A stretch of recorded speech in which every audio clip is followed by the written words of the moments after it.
തീർച്ചയായിട്ടും ഇങ്ങനെ full time യാത്രകളാണ്. ദീപ്തി പരമാവധി കൂടെ പോകുന്ന ഒരാളാണ്.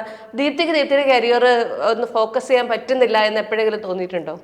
തോന്നാറൊക്കെ ഉണ്ട്. പിന്നെ എനിക്ക് മൾട്ടി ടാസ്കിങ് കാരണം അവിടെ ഞാനിപ്പോൾ ബാൻഡ് വന്നതിന് ശേഷം അതിൻ്റെ ക്രിയേറ്റീവ് സൈഡ് ഞാൻ നോക്കുന്നുണ്ട്.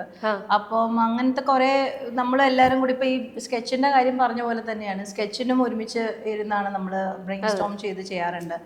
അപ്പോൾ അതിൻ്റെ കൂടെ ഇതും കൂടെ പോകുമ്പോഴത്തേക്ക് ഞാൻ എൻഗേജ്ഡ് ആണ്.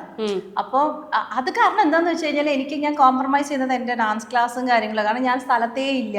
അപ്പോൾ അങ്ങനെ വരുമ്പോഴത്തേക്ക് അത് ചെയ്യില്ല. പിന്നെ തിരിച്ചു വന്നു കഴിഞ്ഞിട്ട് ഒരു പ്രോഗ്രാം ഒക്കെ വരുമ്പോഴത്തേക്കും എനിക്ക് മനസാക്ഷി കുത്താവും. നമ്മുടെ ബാൻഡിന്റെ മത്തായിച്ചന നമ്മുടെ ബാൻഡിൽ നമ്മൾ പിള്ളേർ വിളിക്കുന്ന പറയാം മത്തായിച്ച എന്ന് വിളിച്ച അമ്മ ഇതാക്കുന്നത്. അപ്പൊ നമ്മളൊക്കെ ഇടയ്ക്ക് പറയും പറഞ്ഞ പോലെ ഫുള്ളി അത്, അതായത് നമുക്കൊരു ബ്ലെസ്സിങ് ആണ് കംപ്ലീറ്റ് എല്ലാ കാര്യങ്ങളും ദീപ്തി നോക്കി പോകുന്നു. സ്കെച്ചിന്റെ ആവട്ടെ ബാൻഡിന്റെ ആവട്ടെ എല്ലാ കാര്യങ്ങളും. അപ്പൊ നമ്മൾ പിള്ളേരാണെങ്കിൽ പോലും ഞാനാണെങ്കിൽ പോലും ഓർമ്മിപ്പിക്കും, ദീപ്തി ചേച്ചിയുടെ ഡാൻസ് നമുക്ക് വീഡിയോ ചെയ്യണ്ടേ, നമുക്ക് കുഴപ്പമുണ്ട് ഇങ്ങനെ ഇടയ്ക്കിടയ്ക്ക് അവന്മാരും. അതെ, ഞാൻ ഇവരുടെ കൺസോളിൽ നിന്നിട്ട് നീ ലൈറ്റ് കുറച്ച് ഇപ്പുറത്തോട്ട് നീ അവിടെ ദീപ്തി ചേച്ചി പ്രാക്ടീസ് ചെയ്തോണേ എന്ന് പറഞ്ഞാൽ നടക്കുമോ? ഇല്ല.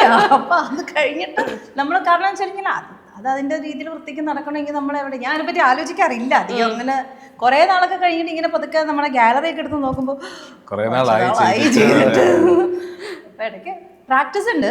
ചില സമയം വീട്ടിലുള്ള സമയത്തൊക്കെ ഈ പറഞ്ഞ കണക്ക് പ്രാക്ടീസും കാര്യങ്ങളും ക്ലാസ്സസും അങ്ങനെ പോകുന്നുണ്ട്.